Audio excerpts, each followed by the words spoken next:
जय हिंद दोस्तों, कैसे हैं आप सब? उम्मीद करता हूँ बेहतर होंगे।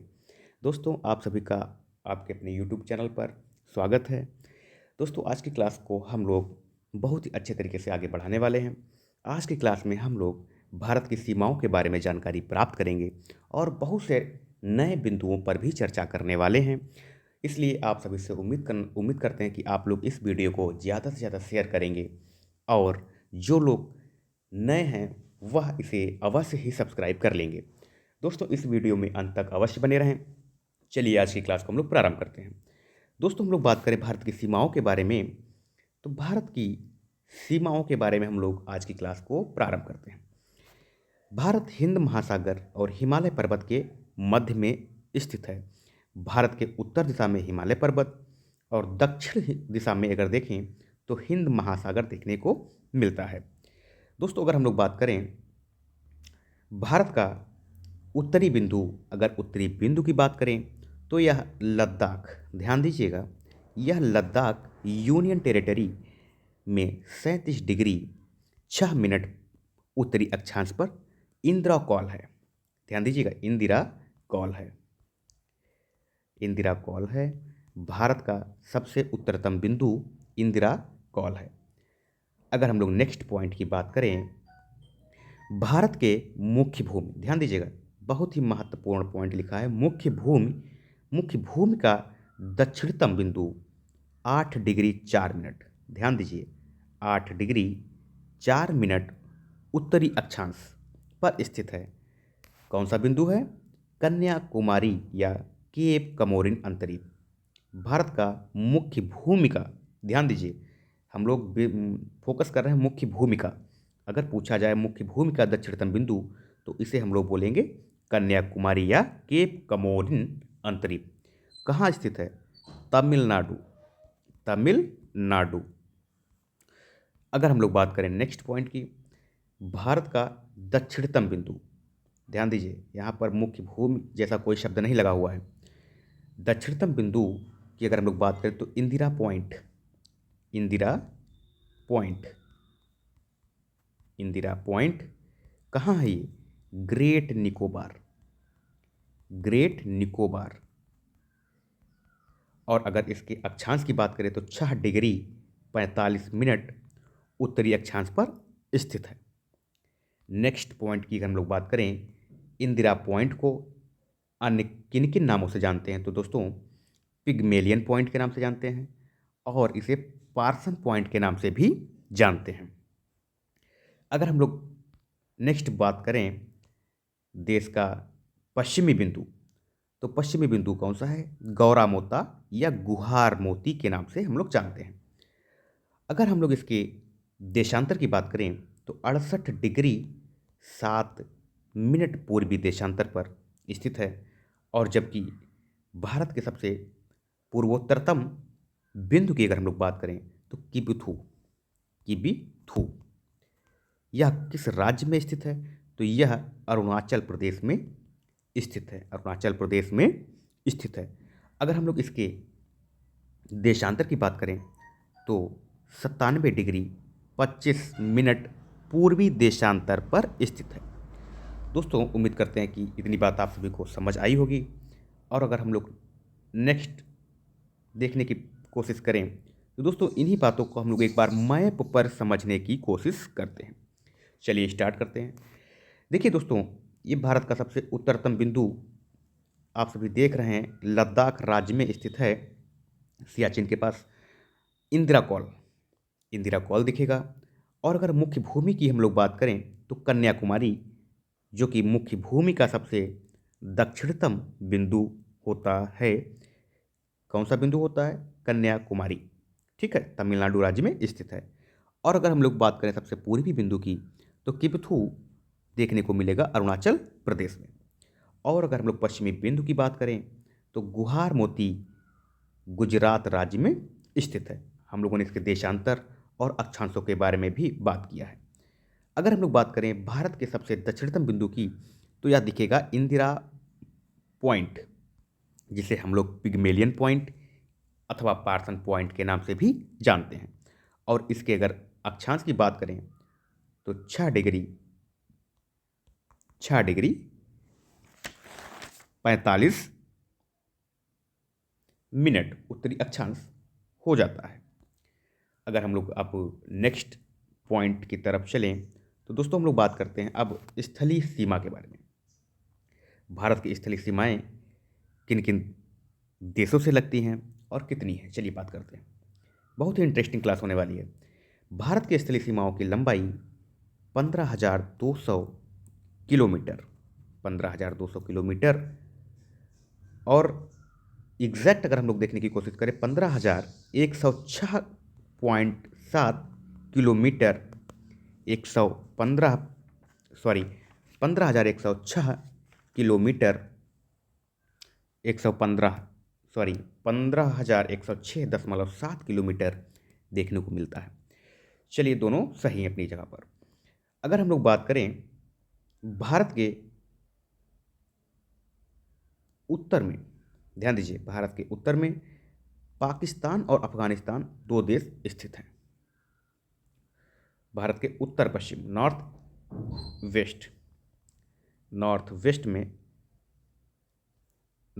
वेस्ट इस तरफ देखेंगे, नॉर्थ वेस्ट में दो देश देखने को मिलेंगे, पाकिस्तान तथा अफगानिस्तान। अगर हम लोग बात करें उत्तर नॉर्थ में चाइना मिलेगा, नेपाल मिलेगा, भूटान मिलेगा। अब पूरब की अगर हम लोग बात करें तो बांग्लादेश और म्यांमार देश स्थित हैं। भारत की सबसे लंबी अंतर्राष्ट्रीय सीमा बांग्लादेश के साथ बनती है। भारत की सबसे लंबी अंतर्राष्ट्रीय सीमा बांग्लादेश के साथ में, तो दोस्तों सबसे छोटी सीमा अफगानिस्तान के साथ, सबसे छोटी सीमा अफगानिस्तान के साथ है। चलिए हम लोग एक बार मैप के माध्यम से देखने की कोशिश करें। ध्यान दीजिएगा, अगर हम लोग इस तरीके को समझने की कोशिश करें, ईस्ट वेस्ट नॉर्थ,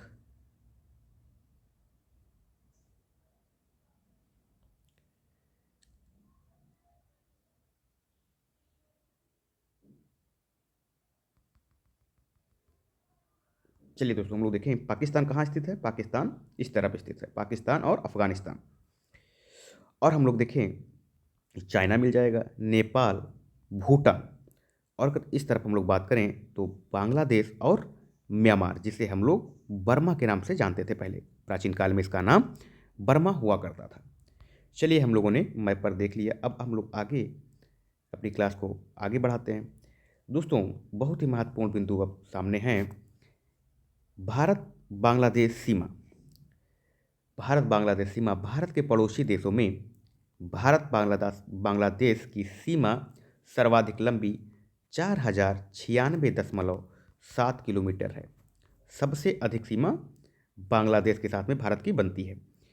अब दोस्तों अगर हम लोग बात करें, यह स्थलीय सीमा का लगभग 27% क्षेत्र है। नेक्स्ट अगर हम लोग बात करें तो बांग्लादेश भारत के 5 राज्य बांग्लादेश से सीमा बनाते हैं। भारत के 5 राज्य बांग्लादेश से सीमा बनाते हैं। वो राज्य कौन कौन से हैं? असम, मेघालय, त्रिपुरा, मिजोरम तथा पश्चिम बंगाल बांग्लादेश के साथ में सीमा साझा करते हैं। दोस्तों अगर हम लोग बात करें इन राज्यों में बांग्लादेश के साथ में सबसे अधिक सीमा कौन साझा करता है, तो पश्चिम बंगाल। कितनी? 2217 किलोमीटर की सीमा पश्चिम बंगाल बांग्लादेश के साथ में बनाता है। अब अगर हम लोग नेक्स्ट बात करें भारत और चीन सीमा के बीच में बात करें तो यह सीमा 3488, जो कि दूसरे नंबर पर सबसे अधिक सीमा बनाता है किसी भी अन्य देश से। चलिए हम लोग बात करें, अब यह भारत की दूसरी सबसे लंबी सीमा है। अब इससे संबंधित कुछ महत्वपूर्ण पॉइंट देखते हैं, कौन कौन से राज्य अथवा केंद्र शासित प्रदेश चाइना की सीमा से स्पर्श करते हैं। तो हम लोग बात करें हिमाचल प्रदेश, लद्दाख, उत्तराखंड, सिक्किम तथा अरुणाचल प्रदेश ऐसे राज्य हैं जो कि चीन की सीमा को स्पर्श करते हैं। इस सीमा की सर्वाधिक लंबाई कहाँ देखने को मिलती है? इस सीमा की सर्वाधिक लंबाई लद्दाख केंद्र शासित प्रदेश में देखने को मिलती है। अगला पॉइंट अगर हम लोग देखें भारत और पाकिस्तान के बीच में, तो दोस्तों यह तीसरी सबसे बड़ी सीमा बनाता है, 3323 किलोमीटर। अब दोस्तों यह सीमा भारत के कौन कौन से राज्य स्पर्श करते हैं पाकिस्तान की सीमा को, चलिए देख लेते हैं एक बार। जम्मू कश्मीर, राजस्थान, लद्दाख, पंजाब एवं गुजरात ऐसे राज्य हैं जो कि पाकिस्तान की सीमा को स्पर्श करते हैं। नेक्स्ट पॉइंट अगर हम लोग देखें, भारत और नेपाल के बीच में सीमा बनाने वाले भारतीय राज्य और कितनी सीमा बनती, चलिए हम लोग बात करें। इस सीमा का विस्तार 1751 किलोमीटर लंबा है, जो कि पश्चिम में नेपाल, तिब्बत, उत्तराखंड त्रिसंधि से प्रारंभ होती है और सिक्किम तक जाती है। दोस्तों भारत के 5 राज्य नेपाल की सीमा को स्पर्श करते हैं। कौन कौन से राज्य हैं? उत्तराखंड, उत्तर प्रदेश, बिहार, पश्चिम बंगाल एवं सिक्किम राज्य नेपाल की सीमा को स्पर्श करते हैं। इन राज्यों में बिहार की जो सीमा है नेपाल के साथ में सर्वाधिक लंबी 729 किलोमीटर लंबी है। अब हम लोग बात करें नेक्स्ट, भारत और म्यांमार के बीच में इस सीमा की कुल लंबाई 1643 किलोमीटर है, जो कि भारत के 4 राज्यों के साथ में स्पर्श करती है। नंबर 1 अरुणाचल प्रदेश, नागालैंड, मणिपुर तथा मिजोरम ऐसे राज्य हैं जो कि म्यांमार की सीमा को स्पर्श करते हैं। हम लोग नेक्स्ट बात करें भारत और भूटान के बीच में। भारत और भूटान के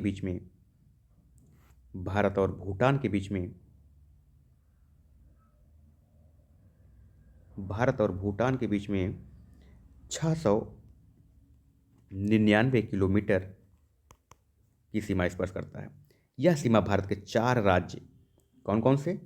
सिक्किम, पश्चिम बंगाल, असम असम असम और हम लोग देखेंगे अरुणाचल प्रदेश।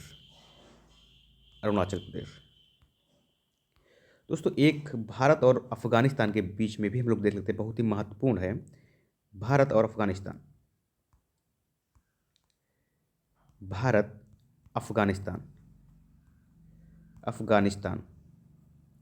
अफगानिस्तान के बीच में 106 किलोमीटर की सीमा बनाता है, जो कि सबसे कम सीमा बनाता है। इंपॉर्टेंट पॉइंट इसे देख लीजिएगा। चलिए हम लोग अब बात कर लेते हैं भारत की जलीय सीमा के बारे में। भारत की जलीय सीमा के बारे में हम लोग बात कर लेते हैं। भारत के मुख्य भूमि की तटीय सीमा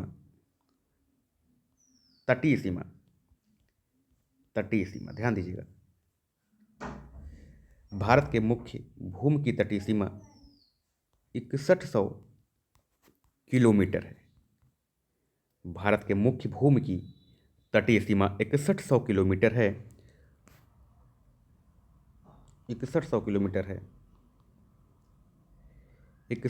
किलोमीटर है। और अगर द्वीपों समेत अगर भारत की कुल तटीय सीमा की बात करी जाए, जिसमें अंडमान निकोबार और लक्षद्वीप जैसे द्वीप समूहों को शामिल करने के बाद में भारत की तटीय सीमा कितनी हो जाती है? 7516.6 किलोमीटर कुल तटीय सीमा हो जाती है।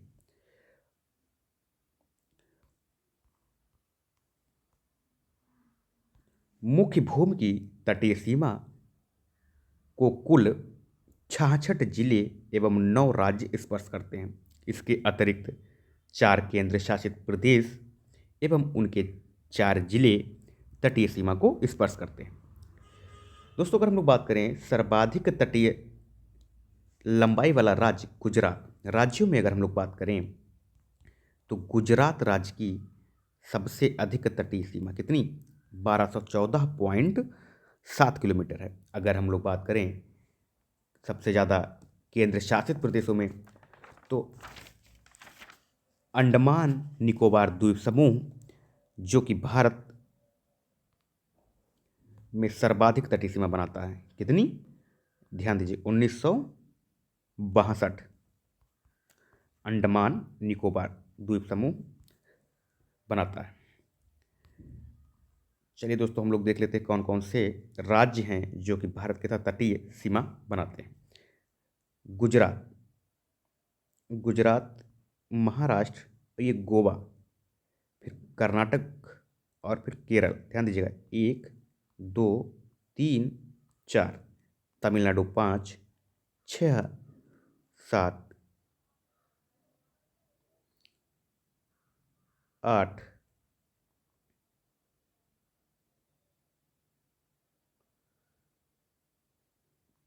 गोवा। ध्यान दीजिएगा, गुजरात, महाराष्ट्र, गोवा, कर्नाटक, केरला, 5 पूर्व पश्चिमी तट को और 4 राज्य पूर्वी तट पर स्थित हैं। कुल 9 राज्य तटीय सीमा बनाते हैं। चलिए नेक्स्ट अगर हम लोग बात करें जलीय सीमा का वर्गीकरण, जलीय सीमा का वर्गीकरण, तो दोस्तों इसको हम लोग तीन भागों में विभाजित किया गया। नंबर 1 प्रादेशिक जल सीमा, संलग्न जल सीमा और अनन्य आर्थिक क्षेत्र, 3 भागों में विभाजित करके हम लोग इसको समझते हैं। चलिए बात करें प्रादेशिक जल सीमा की, तो दोस्तों आधार रेखा से 12 समुद्री मील, 12 समुद्री मील, 12 समुद्री मील तक की सीमा को हम लोग क्या कहते हैं, प्रादेशिक जल सीमा, आधार रेखा से। और अगर हम लोग बात करें इस क्षेत्र में भारत का संपूर्ण अधिकार होता है, यह भी ध्यान दीजिएगा, इस क्षेत्र में भारत का संपूर्ण अधिकार क्षेत्र होता है। अगर हम लोग नेक्स्ट बात करें संलग्न क्षेत्र की, संलग्न क्षेत्र, दोस्तों आधार रेखा क्या होता है, दोस्तों ये समझिएगा, आधार रेखा जो भारत की जो तटीय भूमि होती है, उबड़ खाबड़ होती है, तो यहाँ से एक रेखा, एक बीस रेखा बनाई जाती है, उससे ही हम लोग आधार रेखा मान के प्रादेशिक जल सीमा, संलग्न क्षेत्र और अनन्य आर्थिक क्षेत्र निर्धारित करते हैं। प्रादेशिक जल सीमा 12 समुद्री मील, संलग्न क्षेत्र का हम लोग बात करें तो आधार रेखा से 24 समुद्री मील, 24 समुद्री मील। और दोस्तों एक पॉइंट और समझिएगा, एक समुद्री मील में, एक समुद्री मील में 1.8 किलोमीटर होता है, एक समुद्री मील में 1.8 किलोमीटर होता है। दोस्तों संलग्न क्षेत्र की बात करें तो आधार रेखा से 24 समुद्री मील तक, और इस क्षेत्र में भारत को साफ सफाई, सीमा शुल्क वसूली और वित्तीय अधिकार प्राप्त होते हैं। अब नेक्स्ट पॉइंट हम लोग देखें, अनन्य आर्थिक क्षेत्र, अनन्य आर्थिक क्षेत्र, तो दोस्तों देश का अनन्य आर्थिक क्षेत्र आधार रेखा से, बेस लाइन से 200 समुद्री मील, 200 समुद्री मील तक, 200 समुद्री मील तक का क्षेत्र अनन्य आर्थिक क्षेत्र के अंतर्गत आता है, जिसमें भारत को वैज्ञानिक अनुसंधान, नए द्वीपों का निर्माण तथा प्राकृतिक संसाधनों के विदोहन की छूट मिली हुई है, और इससे अधिक जाने पर उच्च सागर प्रारंभ हो जाता है, जहां पर सभी राष्ट्रों का समान अधिकार होता है। दोस्तों उम्मीद करते हैं इतनी बात समझ में आई होगी। दोस्तों एक बार हम लोग इसे मैप के माध्यम से समझने की कोशिश करते हैं। दोस्तों ये जो है स्थल भाग है, ये स्थल भाग है। अब इस स्थल भाग से ये जो ऊबड़ खाबड़ दिख रहा है, इसे बेस मान लेते हैं, और बेस मानकर 12 समुद्री मील तक, 12 समुद्री मील तक, 12 समुद्री मील तक क्षेत्रीय प्रसार देखने को मिलता है, और 12 के बाद में हम लोग 24 तक जाएंगे तो संलग्न क्षेत्र देखेंगे, और इसके बाद में 200 समुद्री मील तक जाएंगे तब हम लोग अनन्य आर्थिक क्षेत्र को देखते हैं। एक बार इसे मैप में अच्छी तरीके से समझ लीजिएगा।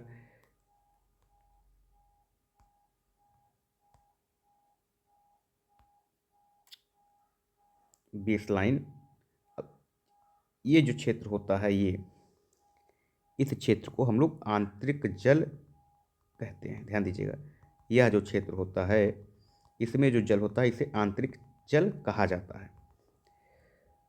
200 के बाद में जो क्षेत्र होता है उसे उच्च सागर कहते हैं। और 20 लाइन से 200 तक का क्षेत्र अनन्य आर्थिक क्षेत्र हो जाता है। और 20 लाइन से 24 मील तक संलग्न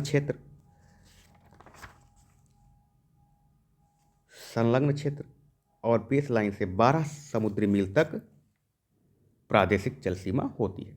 दोस्तों उम्मीद करते हैं इतनी बात समझ में आई होगी। दोस्तों आज की क्लास में बस इतना ही। उम्मीद करते हैं आप सभी लोग